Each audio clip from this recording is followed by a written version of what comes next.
So Aditya college అంటే ఒక brand అని చెప్తున్నారు. దాంతో పాటు ఇట్స్ ప్రో ఫర్ ఏంటి క్యాంపస్ ప్లేస్‌మెంట్స్ అంటున్నారు. అసలు డిగ్రీ కాలేజ్‌కి క్యాంపస్ ప్లేస్‌మెంట్స్ ఏంటి? దట్ ఇస్ ట్రూ అండి.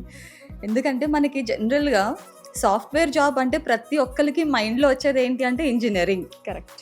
అది కాన్స్టెంట్ ఇంకా అంతే. ఎవరికైనా కూడా కామన్‌గా వచ్చేది.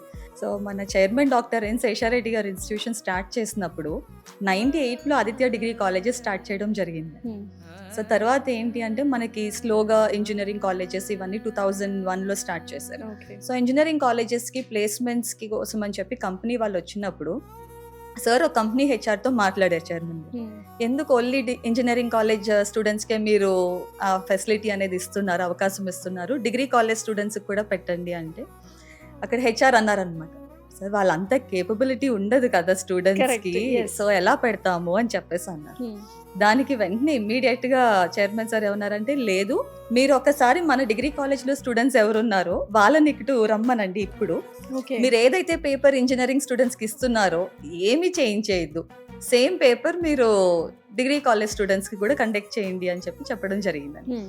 ఇమ్మీడియట్‌గా ఆ బ్యాచ్‌లో ఒక 200 స్టూడెంట్స్ వచ్చారు ఓకే. ఇంజినీరింగ్ కాలేజ్‌కి. హ్మ్. సో ఇంజినీరింగ్ వాళ్ళకి డిగ్రీ స్టూడెంట్స్‌కి కూడా సేమ్ పేపర్ ఇవ్వడం జరిగింది. 200 స్టూడెంట్స్ ఎగ్జామ్ రాస్తే దాంట్లో 150 స్టూడెంట్స్ నెక్స్ట్ రౌండ్‌కి సెలెక్ట్ అయ్యారండి. మన వాళ్ళు.